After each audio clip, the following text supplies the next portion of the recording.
Hello guys! Kumusta? So, ngayon po ay may papakita ako sa inyong mga video. So, ito po, clarification lang po na mga videos na ipapakita ko po sa inyo ay purely for students' performances. So, kasabay nito ay ipapaliwanag ko kung ano-ano po yung mga isinasagawa nila. So, kung halimbawa man po may nakikita kayo doon na parang um, medyo um, may mga matutulis na bagay or talagang may kunwari may sakit-sakitan. So purely for role play lang po yung ano nila. Hindi po yun siya intentional na talagang sinasaktan nila yung isa't isa. So it is only for their performance under sa aking subject sa 21st century. So ang subject kasi namin ay, ang topic kasi namin ay nasa Spanish era. So, yung sa Spanish era, tinatalakay po namin dito kung ano yung mga um, pinakakilalang mga literary pieces, no, yung mga types of literature na karaniwang pinag-aralan ng mga kapwa yung mga ancestors natin nung kapanahunan.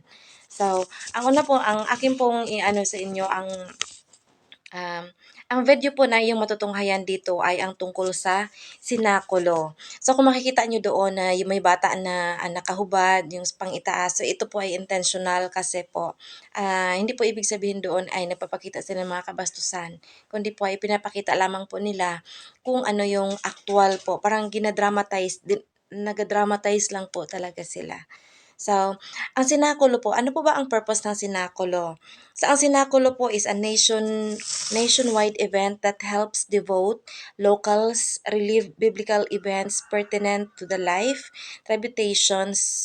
tribulations, and ultimate sacrifice of Jesus Christ. So, ayan yung pinaka-purpose ng sinakulo. So, nationwide event po yan na nangyayari tuwing Semana Santa. So, tuwing Semana Santa, may nakikita po tayong mga dramatization ng sinakulo. So, ang sinakulo po is a stage reenactment of Christ's passion and death. It is also known as Passion y Muerte or Passion Play. So, this is very common dun sa mga bayan ng Rizal, Bulacan, Bataan, and Pampanga. So, ang tawag dito ay Centurion o Hudyuhan naman sa Laguna. Samantalang Tanggal naman ang tawag dito sa mga taga Bicol. At Pamalandong ang tawag sa sinakulo sa bayan or sa probinsya ng Leyte. So tara na po ating tunghayan kung paano gindramatize ng mga grade 12 humanity ang sinakulo.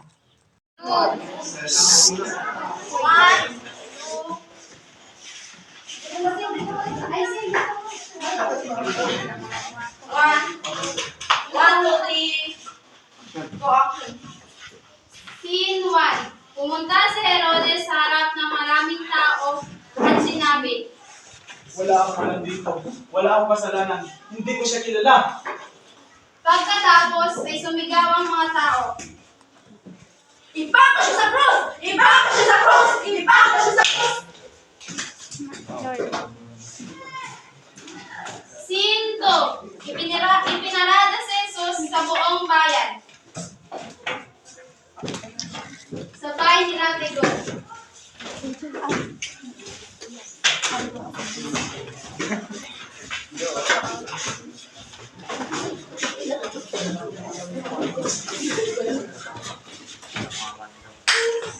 Sa gitna ng bayan, tumingin si Jesus. Lumapit si Maria at si Maria Magdalena.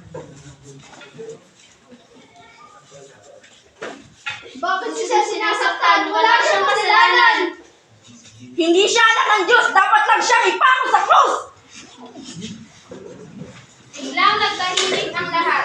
Nagdasal si Jesus sa kanyang ama. Ama, patawarin niyo po sila. Wala silang mga kasalanan. Pagkatapos ng ilang minuto, binawian ng hininga si Jesus at namatay.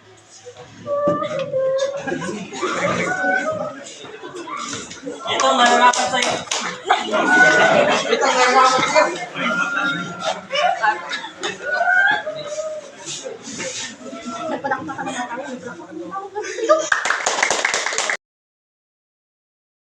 Hello guys! So another video ang aking ipapakita sa inyo na isang performance again ng Grade 12 Humanity.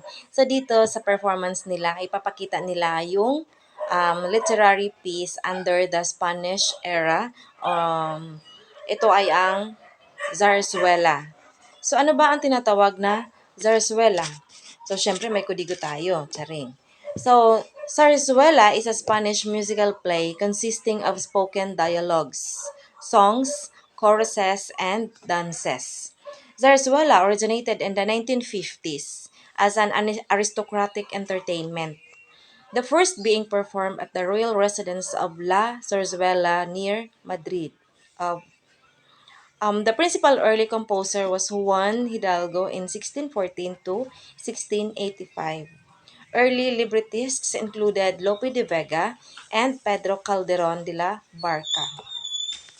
So dito naman sa Pilipinas, ano naman kaya ang papel or ang purpose? Bakit meron tayong mga zarzuela na mga plays?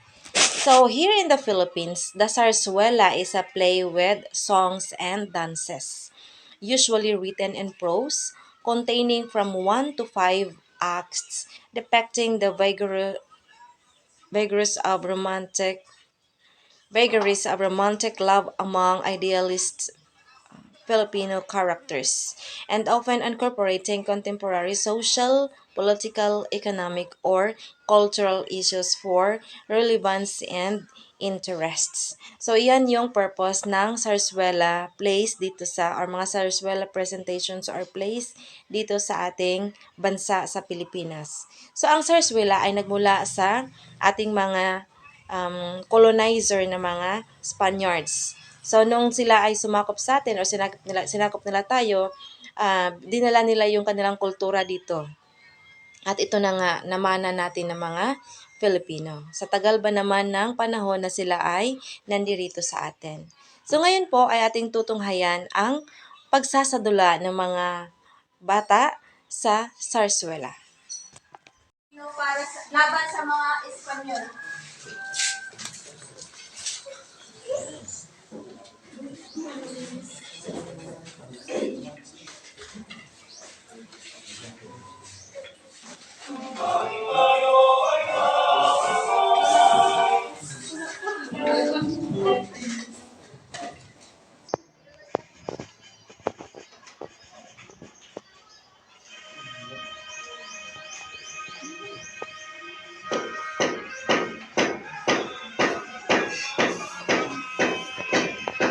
Humanda, Pilipinas! Humanda, humanda!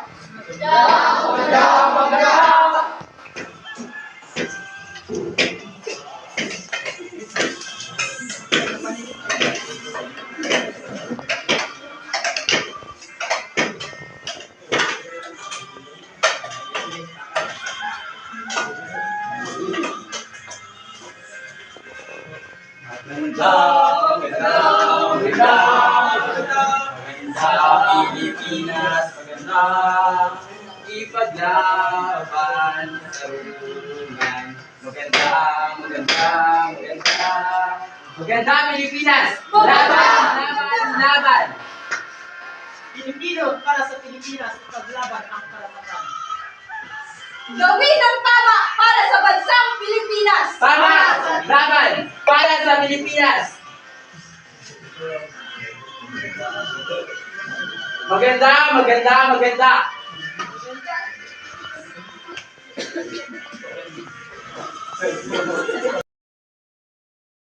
So, ayan. So, nandito na tayo sa pangatlong performance na ipinagawa ko sa kanila. So, ang purpose kasi bakit tatlo lang ang aking pinagawa sa kanilang performance ay kasi gusto ko lang naman na gumawa sila ng kanilang analysis sa mga kilalang mga literary pieces na nangyayari during the Spanish era.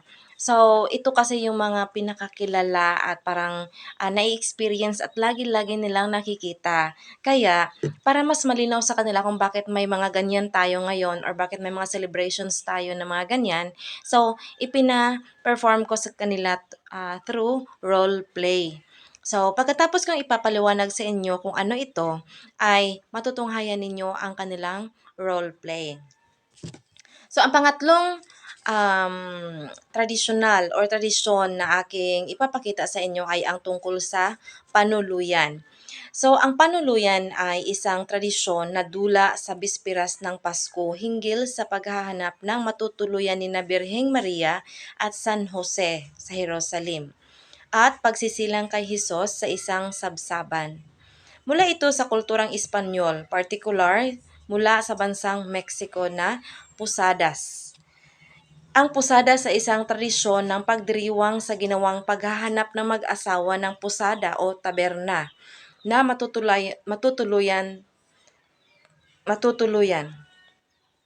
Tinatayang pinasimulan ito ni San Ignacio de Loyola noong siglo XVI nang imungkahi niya ang pagdaraos ng isang nobena sa Pasko na magpupugay sa paglalakbay ni na Maria at Jose.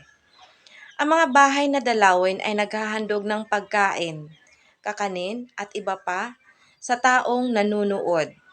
Magwawakas ito sa isang malaking belen sa harap ng simbahan o sa altar ng simbahan at doon isisilang ang sanggol na si Jesus.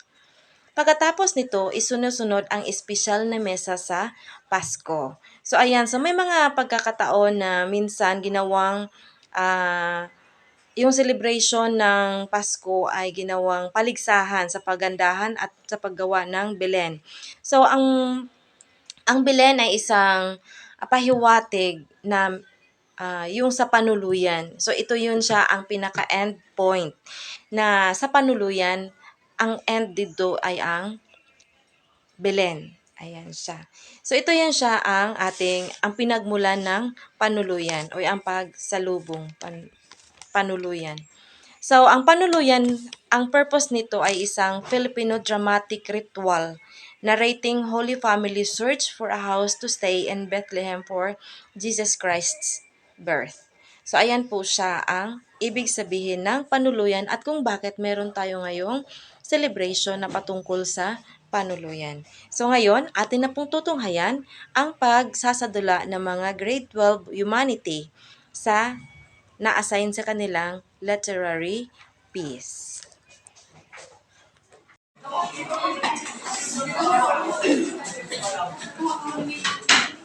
Pinakamatuna na ha.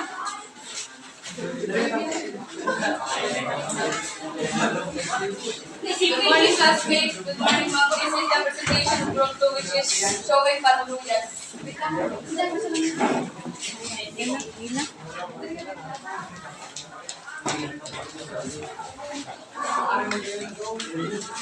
Nabuntis si Birheng Maria na asawa ni Jose.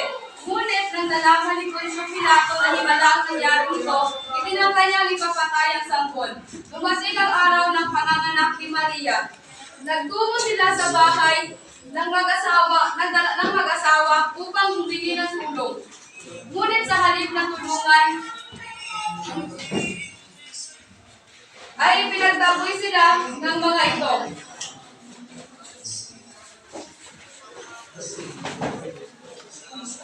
Tumungo muli sila sa susunod na bahay. Pumatok ang mag-asawa. Ngunit kagaya ng nangyari sa nauna ay pinagtabuyan sila. Lumakad uli ang mag-asawa at naganap ng bahay na matutuluyan. Hanggang sa nakarating sila sa dalawang magkakapatid na kung saan ay tumulong sa kanila.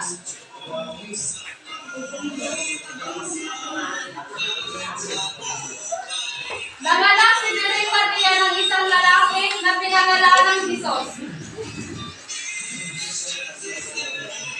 Itinaas ng panganak ang sanggol upang ipahayag sa buong sambayanan na ito ang Diyos na tagapagligtas ng lahat.